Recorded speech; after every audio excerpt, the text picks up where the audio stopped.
Good afternoon, everyone. How are you guys?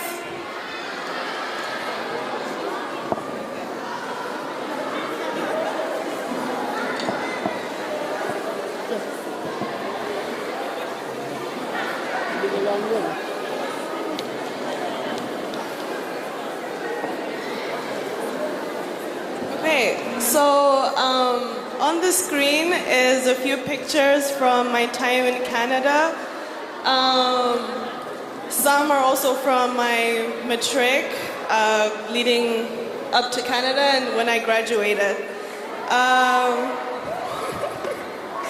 Okay, so first of all, good afternoon. I'm truly honored to be here today standing in front of all of you guys. I wanted to share my story that's very personal to me. It's a story about change, determination, and the power of believing that your current situation does not determine your future.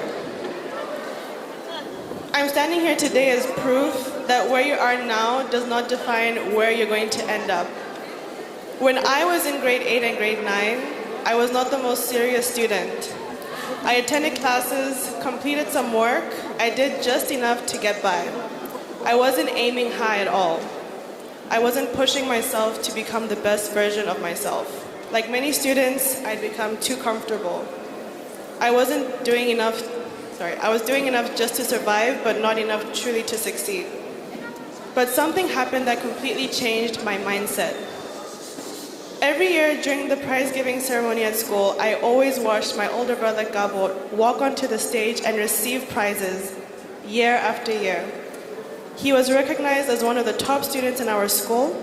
He would receive prizes and the audience applauded at his hard work and achievements. As I watched him, I realized something very important. My brother was not successful because he was lucky. He was not successful because he was disciplined, but he was successful because he was willing to do the work that not many people are willing to do. So I began to pay attention to his habits. While many people were asleep, he was awake at 3 a.m. He had a vision for his life, and every day he worked towards that vision. So one day I asked myself a simple question. If he can do it, why can't I? That question changed everything. So I decided I no longer want to be average. I don't want to be like everyone else. I don't want to be comfortable where I am. And I decided to become serious with my education.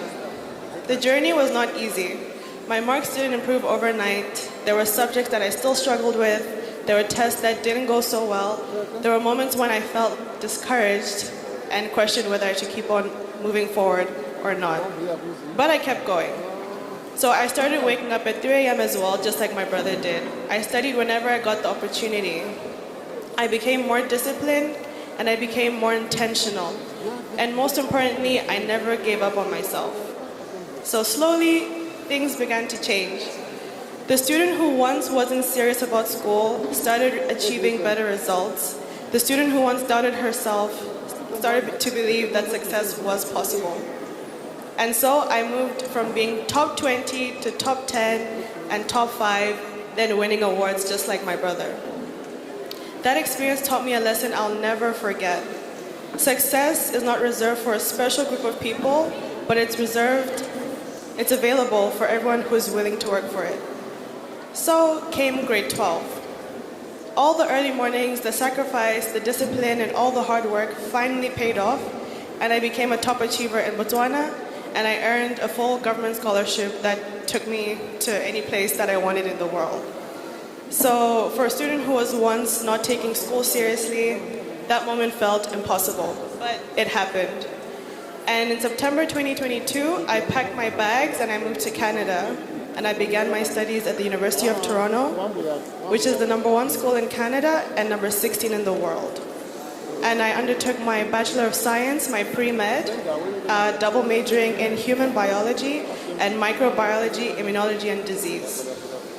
Standing in a different country, thousands of kilometers away from home was both exciting and challenging. There were new systems to learn. There were cultural adjustments that I had to make, things that I had to endure which I was not familiar with, such as my commutes to school. It would take about an hour and a half to get to school and back home. Number 2, there were snowy days, which I'm sure you see here behind me. I would walk in the snow, it would reach my ankles. My face would become so numb because of the cold sometimes. My eyelashes would be white from the snow. And I'd also video call my mom just to show her how crazy it was. There were moments that I did miss home as well. There were a few times where I did question myself. And there was a professor who I noticed was giving me lower grades than I was actually supposed to get. And I had to learn how to advocate for myself. By making appointments with him, I'd sit down with him and discuss openly the fairness of his grading. And if I didn't do that, if I sat back and let it pass, I might have not graduated today. But every challenge taught me another lesson. I learned resilience, consistency, and discipline. I also learned that when things don't always go your way, you cannot afford to quit. You must adapt, learn, ask questions, seek feedback, and keep moving forward. Today, I want to speak especially to the student who feels like they're not doing well, to the student who thinks everyone else is smarter, to the student who feels discouraged by their marks, and to the student who feels like they're falling behind. I want you to hear me carefully. Your story is not over. What determines your future is what you decide to do next. So today I stand before you all as a graduate of the University of Toronto, class of 2026, who has also been accepted into Trinity School of Medicine to pursue my lifelong dream of becoming a medical doctor. So having said all this, the first thing I want to encourage you all is to find a source of motivation. Find a role model.